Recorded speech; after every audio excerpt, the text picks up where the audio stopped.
मित्रों, आपकी बात आपके साथ राकेश मोहन त्यागी यूट्यूब चैनल के दद्दा मेरे जो 3 जुलाई के प्रातःकालीन 547वें अंक में आप सभी को मेरी राम राम। दद्दा, आज मैं आप सबके जौरे जो बतबतू कहना हूँ, देश के राजनीति में जो दो ध्रुव हैं, किस प्रकार एक ध्रुव लगातार आप सब देखते होंगे। समाज के विभिन्न क्षेत्रों में इस प्रकार के लोग पाए जाते हैं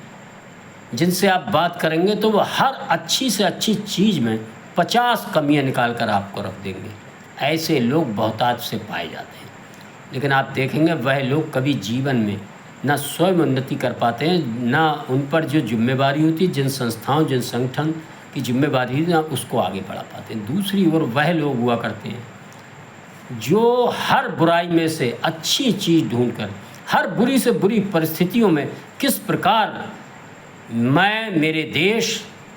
मेरे समाज के लिए अच्छा हो सकता है इस बुरी सी परिस्थितियों में, और वह अच्छा करके दिखाते हैं, आगे बढ़ने का काम करते हैं। वही लोग इतिहास में अपना नाम स्वर्ण अक्षरों में लिखाए जाते हैं। मित्रों, आज हम अपने देश में देखेंगे तो आपको एक तरफ इंडी गठबंधन के नेता और इंडी गठबंधन में विभिन्न राजनीतिक दल जिन्होंने अपना नेता राहुल गांधी को माना है, वह चाहे समाजवादी पार्टी के अखिलेश यादव हों, शरद पवार हों, उद्धव ठाकरे हों, ममता बनर्जी हों, लालू प्रसाद यादव हों, ऐसे एक विभिन्न श्रृंखला है जिनका काम केवल एक ही है, हर अच्छाई में से बुराई निकाल देना। ये कोई बहुत बड़ा काम नहीं। और जो राहुल गांधी है, किस प्रकार वर्तमान अभी पश्चिम ईरान और इजराइल अमेरिका में जो युद्ध चला था, इस कारण जो परिस्थितियाँ पूरे विश्व के लिए ख़राब बनी थी, उन परिस्थितियों को देखकर किस प्रकार कि भारतवर्ष में क्या क्या होने जाएगा और इसका जो घोषणा कर रहे थे, और आज भी अभी भी कुछ दिनों पहले घोषणा कर रहे थे कि यहाँ की अर्थव्यवस्था डूब जाएगी, सुनामी आने वाली है, पेट्रोलियम और इनके महंगाई बहुत बढ़ेगी इन पदार्थों की, मोदी जी इस परिस्थिति को संभाल नहीं पाएंगे, इसलिए वह इमरजेंसी लगाएंगे और 1 साल में अपना पद छोड़ने को मजबूर हो जाएंगे, देश की जनता सड़कों पर आ जाएगी। इस तरह तरह की बातें वह ऐसा नहीं है कोई पहली बार कर रहे हैं। मित्रों, उनकी राजनीति का मूल झूठ, छल, प्रपंच, और वह झूठ इतनी निर्लज्जता के साथ अब बोलने लगे हैं कि कभी न कभी देश की जनता को उनके मानसिक स्थिति पर भी संदेह होने लगा है। आखिर कोई व्यक्ति खुली आंखों से सच्चाई देखने के बाद भी किस प्रकार उससे मुंह चुराकर झूठ बोलता है, आखिर इसके पीछे कारण क्या है, तो हम सबको समझ में आएगा। मित्रों, जॉर्ज सोरोस अमेरिकी जो उद्योगपति है, किस प्रकार राहुल गांधी उनके मानस पुत्र बनकर जॉर्ज सोरोस जो भी बातें कहते हैं, ख़ास तौर से भारत और भारतीय प्रधानमंत्री के बारे में, वह उनको अक्षरशः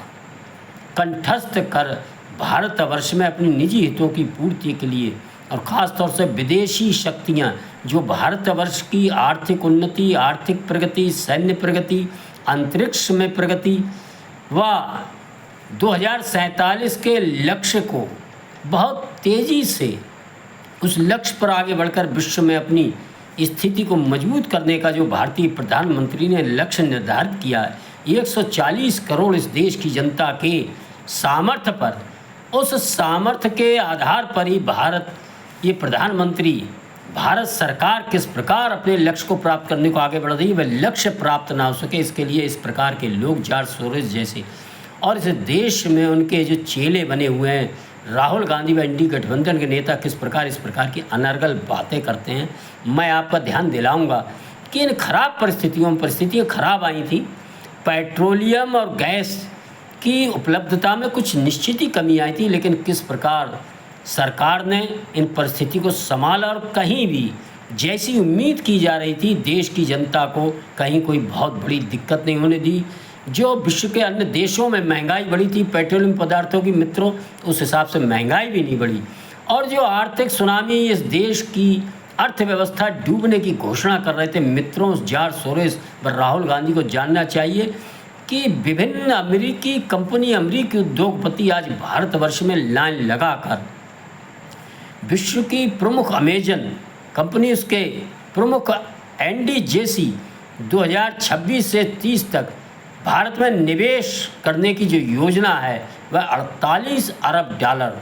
इससे 38 लाख नौकरियां भी भारत में उत्पन्न होंगी। इस तरह से हम देखेंगे मित्रों, बहुत बड़ी संख्या में गूगल जैसी विश्व प्रसिद्ध कंपनी, अमेरिकी कंपनी 15 अरब डॉलर का निवेश करने जा रही है। 18 फरवरी 2026 को किया है मित्रों। इसी प्रकार ABB, इस कंपनी ने भी 9 मार्च 26 को औद्योगिक क्षेत्र में मजबूत करने का, विनिर्माण, शोध और विकास योजनाओं को आगे बढ़ाने के लिए 7.5 करोड़ डॉलर का निवेश करने की घोषणा की है। एयर ट्रंक कंपनी ने भी मित्रों 30 अरब डॉलर रुपए का निवेश भारतवर्ष में करने का निर्णय लिया। इस प्रकार की कनेडियन कंपनी, जापानी कंपनी आप देख रहे हैं लगातार भारतवर्ष के साथ, ब्रिटेन हो, फ्रांस हो, स्पेन हो, अन्य सभी देश, ब्राज़ील हो और अरब देश के अरब कंट्रीज सभी लगातार अपना पैसा लेकर आ रहे हैं, यहाँ निवेश कर रहे हैं। आखिर ये सब कोई बेवकूफ़ नहीं है। राहुल गांधी के समझ में क्यों नहीं आता, जिस जॉर्ज सोरोस की बात को मानकर वह देश के में अपनी स्थिति को और हास्यास्पद करते जा रहे हैं, उसी जॉर्ज सोरोस की बात उस अमेरिकी देश में बड़ी बड़ी कंपनियों के मालिक और CEO बिल्कुल नहीं मान रहे हैं। आखिर वह क्यों सब डूबती हुई भारत की अर्थव्यवस्था में इतना मोटा पैसा लगाने का काम कर रहे हैं, ये देखकर हम सबको समझ में आना चाहिए मित्रों कि इस प्रकार के राजनेता लगातार भारतवर्ष की सभी अच्छी बातों को, भारतवर्ष की संस्थाओं को, भारतवर्ष के सभी अच्छे कार्यों को किस प्रकार हीनता की दृष्टि से देखते हैं और अपने लिए दिवा स्वप्न इस प्रकार के झूठे छल प्रपंच के आधार पर तैयार करते हैं कि भैया 1 साल बाद प्रधानमंत्री मोदी चले जाएंगे तो हम प्रधानमंत्री बन जाएंगे। मित्रों, ये उसी प्रकार है, किसी समय कांग्रेस के अंदर सीताराम केसरी उसके कोषाध्यक्ष थे और एक कहावत मशहूर थी कि खाता ना भाई, सीताराम केसरी जो कहें वह सही।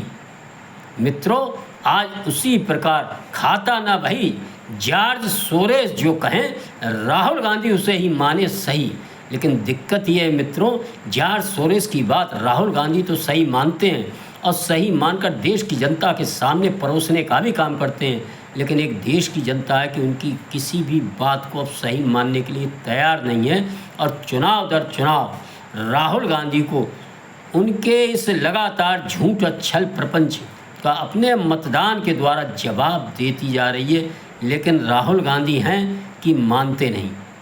मित्रों, आज के इस अंक में मेरा आप सभी से निवेदन है कि इस प्रकार के लोगों को समाज के विभिन्न क्षेत्रों में, जो हर अच्छी चीज़ में, आप कोई भी अच्छी चीज़ उन्हें दीजिए उसमें 20 कमी निकाल देंगे, लेकिन कभी भी ऐसे लोगों के छल पर बहकावे में हम ना आवे। इस प्रकार के नेताओं को पहचाने। दूसरी ओर वह लोग होते हैं आदरणीय नरेंद्र मोदी की तरह कितनी खराब परिस्थिति उस देश को निकाल कर और आज लगातार विकास के पथ पर आ गए, ऐसे ही लोग इतिहास रचा करते हैं। इस बात का हम सब ध्यान रखेंगे, जो खराब से खराब परिस्थितियों में अच्छाई का निर्माण कर, अच्छी चीज़ों को ढूंढकर, अच्छी चीज़ों को आगे बढ़ाकर देश हित, राष्ट्र हित, समाज हित में आगे बढ़ाने का काम कर रहे हैं। इन सब चीज़ों को देखते हुए मेरा अनुरोध है हम सब महसूस करें। आप सब ने सुना, इसके लिए धन्यवाद। और मेरा अनुरोध है इन अंकों को सुनकर लाइक करें, शेयर करें, चैनल को सब्सक्राइब करें। जय श्री राम, जय श्री वाल्मीकि भगवान, भारत माता की।